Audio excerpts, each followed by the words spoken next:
Hello guys, I am Chandan Kumar Jha and welcome to my channel Jha Study Magic। तो आज हम आपको बताएंगे वॉइस के बारे में, जो इंग्लिश ग्रामर का एक सबसे इम्पोर्टेंट चैप्टर है। चाहे वह इंटरमीडिएट के एग्जाम्स हो या कंपटीशन एग्जाम्स हो, सभी एग्जाम्स में वॉइस पूछे ही जाते हैं और जिसको स्टडी करना आपके लिए काफ़ी नेसेसरी है। तो आप आज बहुत ही शॉर्टकट में मात्र एक ही स्ट्रक्चर से आप पूरे टेंस पढ़ के वॉइस को स्टडी कर पाएंगे। आप जानते हैं कि टेंस तो 12 है, 4 प्रेजेंट, 4 पास्ट और 4 फ्यूचर, लेकिन उन 12 में तीनों के प्रेजेंट, जैसे present perfect continuous, past perfect continuous और फ्यूचर परफेक्ट कंटीन्यूअस, इन तीनों का पैसिव फॉर्म नहीं बनता है। तो हम नो टेंस का हम पैसिव बदलना सीखेंगे, जिसके लिए पहले वॉइस जानना जरूरी है। वॉइस होता क्या है तो आप जानते हैं, the change in form of a verb according to subject और ऑब्जेक्ट इज कॉल्ड वॉइस। कर्ता के अनुसार या कर्म के अनुसार क्रिया के रूप में जो बदलाव आता है, चेंजिंग आता है, उसी को हम लोग कहते हैं वॉइस। सब्जेक्ट जानते हैं, काम करने वाला सब्जेक्ट, जिसपे काम का फल पड़े वो ऑब्जेक्ट। तो अगर किसी सेंटेंस का वर्ब अकॉर्डिंग टू सब्जेक्ट है तो active voice, according to object है तो पैसिव वॉइस। जैसे शी इज चीटिंग यू, वह आपको धोखा दे रही है। यहां जो हम वर्ब देख रहे हैं इज, ये अकॉर्डिंग टू सी है तो इज लगा है। लेकिन जब हम इसे पैसिव में चेंज करेंगे तो you are being cheated by her. तो इस सेंटेंस का जो हेल्पिंग वर्ब इज है ये अकॉर्डिंग टू सी है, लेकिन यहां जो वर्ब आर है ये अकॉर्डिंग टू यू है, जो इस सेंटेंस का ऑब्जेक्ट है। ये सब्जेक्ट है, ये ऑब्जेक्ट है। तो इस सेंटेंस का वर्ब अकॉर्डिंग टू सब्जेक्ट है तो ये एक्टिव वॉइस, इस सेंटेंस का ये जो वर्ब अकॉर्डिंग टू ऑब्जेक्ट है तो ये पैसिव वॉइस। वह आपको धोखा दे रही है, आपको उसके द्वारा धोखा दिया जा रहा है, ये एक्टिव वॉइस है, ये पैसिव वॉइस है। मैंने इसको चेंज कैसे किया, इसको बदला कैसे, ये आप इस स्ट्रक्चर से देख सकते हैं। जरा ध्यान से देखें इस स्ट्रक्चर को। एक्टिव वॉइस में जो स्ट्रक्चर है कि सबसे पहले सेंटेंस का सब्जेक्ट होगा, उसके बाद हेल्पिंग वर्ब। आप जानते हैं कि सभी टेंस के हेल्पिंग वर्ब्स अलग-अलग होते हैं, जिसके लिए मैंने यहाँ एक चार्ट बनाया है। ये चार्ट आपको इसके लिए काफी उपयोगी होगा। जैसे नेम ऑफ टेंस, कौन सा टेंस है, हेल्पिंग वर्ब इन टेंस, किस टेंस में क्या हेल्पिंग वर्ब होगा और वॉइस में हम क्या देंगे हेल्पिंग वर्ब। जैसे प्रेजेंट इंडेफिनिट टेंस, अगर हम इसका सेंटेंस एक्टिव का पैटर्न हो तो वहां हेल्पिंग होता है डू या डज, जो अफर्मेटिव में यूज नहीं होता है, निगेटिव और इंट्रोगेटिव में होता है। अब helping verb in voice is, am, are. ऐसे हम सभी टेंस को उसका हेल्पिंग वर्ब टेंस में और वॉइस में देख सकते हैं। तो आप इस चार्ट से हेल्पिंग वर्ब देखें और तब वर्ब का फॉर्म मैंने फिक्स नहीं किया है, क्योंकि हर टेंस में उसके वर्ब का फॉर्म अलग-अलग होते हैं। फिर ऑब्जेक्ट, जिसपे क्रिया का फल पड़े, कर्म, और तब आरएम रिमेनिंग मैटर। ये सेंटेंस का पैटर्न होगा, ऐसे हमें क्वेश्चन मिलेंगे। लेकिन जब उसको हम लोग पैसिव में चेंज करेंगे तो सबसे पहले पैसिव सब्जेक्ट। पैसिव सब्जेक्ट का मतलब होता है एक्टिव वॉइस के ऑब्जेक्ट को पैसिव में लाएंगे सब्जेक्ट के पास, जो सब्जेक्टिव केस में होता है।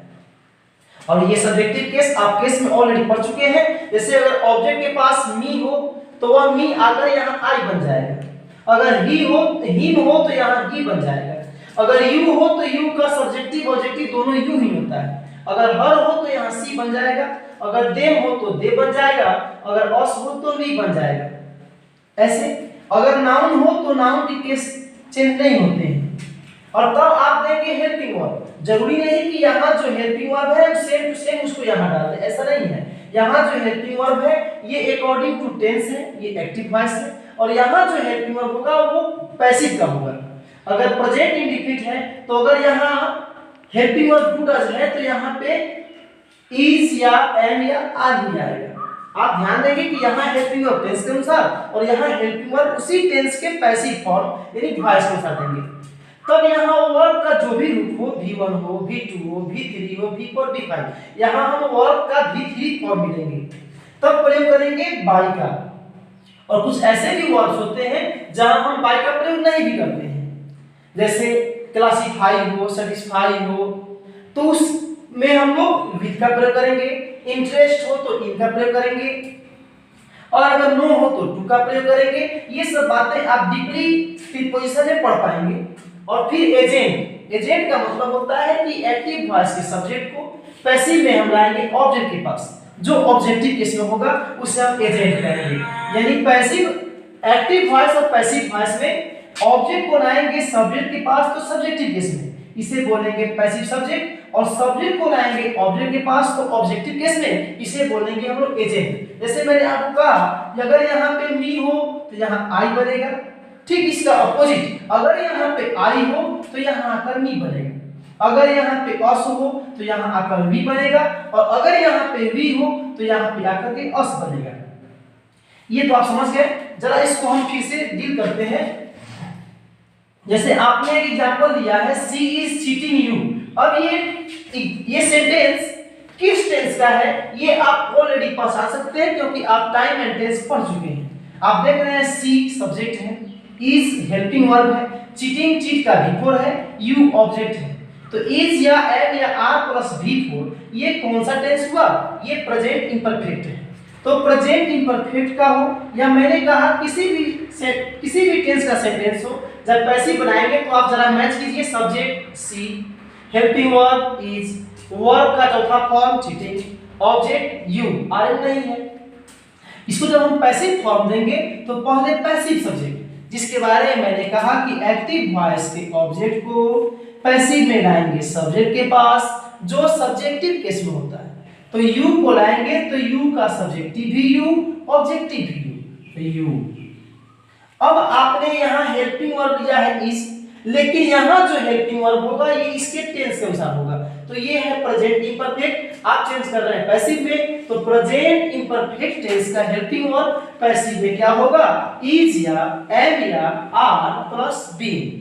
तो यू है तो यू के साथ हम इज या एम को लेंगे नहीं, आर लेंगे, तो यू आर। बीइंग तो लेंगे ही लेंगे, अगर हम बीइंग ना लिए तो इसके टेंस का ही हेल्पिंग वर्ब लग जाएगा।